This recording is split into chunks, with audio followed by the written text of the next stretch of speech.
Hello and welcome to Sparkle Vision. This is Lee. Today I'm going to take you through my Fairy Core Tinkerbell build in the Beanstalk Marshes. I chose the Beanstalk Marshes because I actually haven't done an elaborate build here yet, and I just really liked the colors and how big it is. It's actually probably one of the bigger areas or biomes we have. It took me actually a long time, and I have like 6 houses in here, and it's a really nice area to build in. So I have the Mushroom Manor over here, because of course this is one of our earlier houses, but you know what? It still goes really well. It actually very much is still a good fairy house, and we have had this for a couple of years now.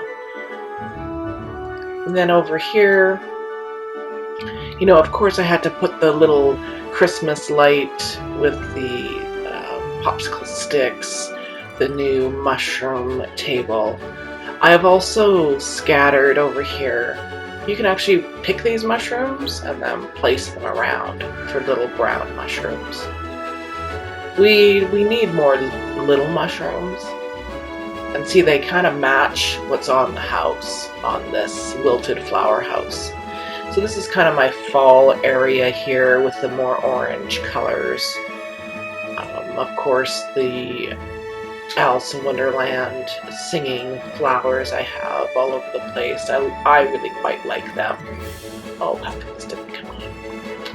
I'm also sporting the new Tinkerbell outfit with the handheld lantern that was in the star path. And so then when we come over here,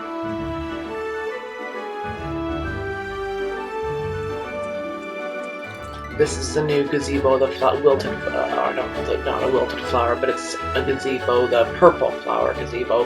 And I've done the chandelier trick in here, where you place a table down, you can put a couple of the chandeliers down. I think this is the octopus one in here, and you can light up the gazebos from the inside. Then here's the shells, of course the fireflies. I've got the little floating bubbles. This was really fun to do. I like the color scheme. It's bright, colorful, and it's just pretty, which I haven't done a super pretty build in a long time, so I did have fun with this. But because the Beanstalk Marshes is a lot bigger than you think, it took me a while to do the layout and just to find a balance with the houses and make each area around the houses on their own. So over here, this is behind the Mushroom Manor. So this is what else I'm really trying to do, is show off these houses 360. Not just have the back always covered, because the backs of these houses are very, very cute.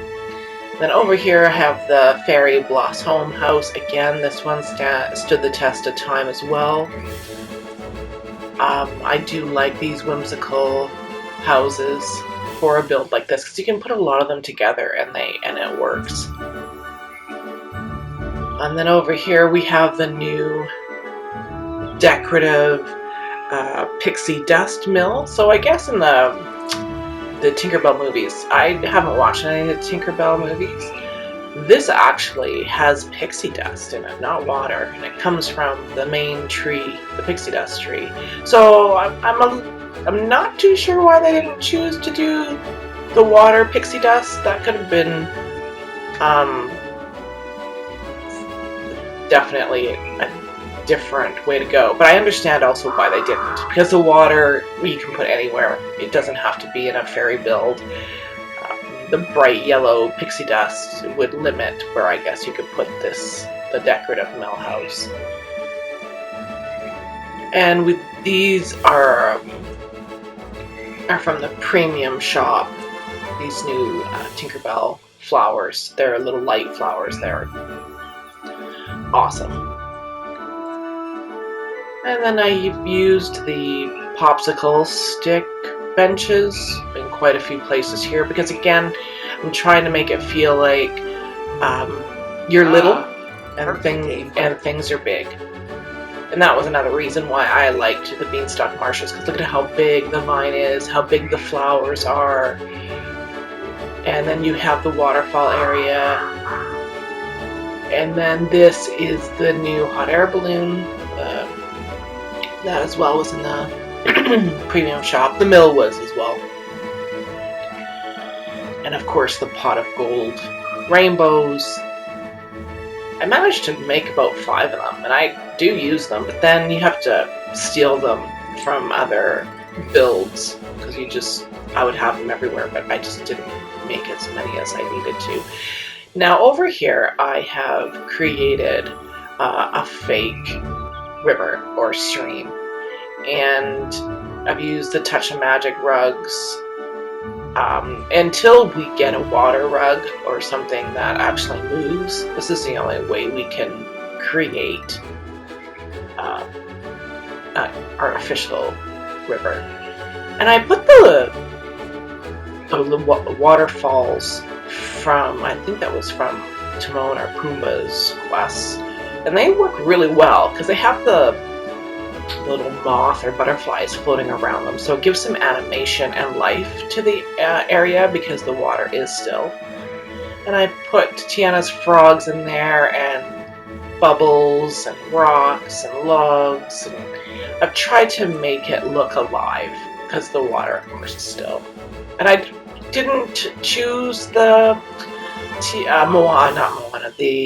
Mulan bridge here. I originally had it here. A, it's quite elevated, and B, you can't walk across it. So I did want an area where I could walk across. So it took me quite a while to get this right, to try and hide the edges and the seams. But if you angle these rugs, they don't seam up very well. So then you get this little lip. But when you're just walking through, you don't really notice. And then when you come over here, this is the new waterfall, or not the waterfall, the fountain, the Star Path. I think it's very pretty. Oh, there's Flynn on the log. I always forget that the characters can sit on that log, and then they wander into my fake river and sit on there. Here's the pink gazebo. Here's the new Wishing Well skin. I love these new Wishing Well skins. I love that they've got the Goofy style skins as well. But now we need Scrooge and Remy, their house skins that we can interchange. I'm pretty sure that's going to be coming, but you never know. And then over here we have the greenhouse house. What's its proper name? And then we have Tinkerbell's house, and then the new teapot house. Oh, Greenhouse Castle. That's what it's called. And once again, it goes great in here because it has the great big giant flowers. So I really did try to put oversized things in here, and we actually have quite a bit. It was enough for me to make a build, so I was quite happy about that, because sometimes when I set out with purpose for a build, you're limited to what you have, but this time I actually wasn't. This time I had a lot of choice between the Alice in Wonderland things, the new fairy things, the mushrooms from Storybook Vale. It actually gave me quite a bit to choose from. We got a new stool seat, so I've used both the Cinderella stool and the new Tinkerbell stool. And here's the new teapot house with the steam animation. And I like that it's little. At first I was like, oh, it's really small. But you know what? It gives it... I like to have different architectural types, styles, sizes. I find that more interesting in a build, and this teapot house gives it. And it's truer to scale, like Tinkerbell's teapot. Because if you're little, these teapots are supposed to be a certain size. Next Star Path, we are going to be getting Peter Pan. I'm very curious to see, because we got a lot of Tinkerbell stuff now. So I'm wondering if we're going to get more Tinkerbell, or if Tinkerbell's going to come, or if it's going to be Hook and Peter Pan. Because it could most certainly be Captain Hook and Peter Pan, which would be fantastic too. That just makes me curious, just because we've gotten a lot of the fairy Tinkerbell stuff now, not when we're getting Peter Pan in the summer. And then over here, I've done a little bit behind the houses over here, but not that much, because here's the exit. And this is my Alice in Wonderland build that I've done. I am finally kind of getting a handle on what I want in Storybook Vale. I've also left the back of this house open because it's very cute and pretty. It's kind of hidden because it is a big house, and unless I have it in the center. I am funny about obstructing views of things. I like to have a lot of smaller things, but I do seem to limit myself on tall things because I do like the views, especially in Storybook Vale, and I don't want to hinder the views of the actual biome, because I do believe these are incredible, aesthetically pleasing biomes on their own. Like, look at the waterfall in this. I always forget that, way up here is a castle, because you can't see it very well at all. So I'm wondering if what's going to happen, because we also get Maleficent and Aurora. I don't know if it's going to be simultaneous, but it's going to be in and around when we get the Peter Pan. So this summer we're going to get possibly 4 more characters. They are really adding characters, which I love. And this is a pretty vantage point too. That hot air balloon is amazing. Everything that they've added lately is fantastic.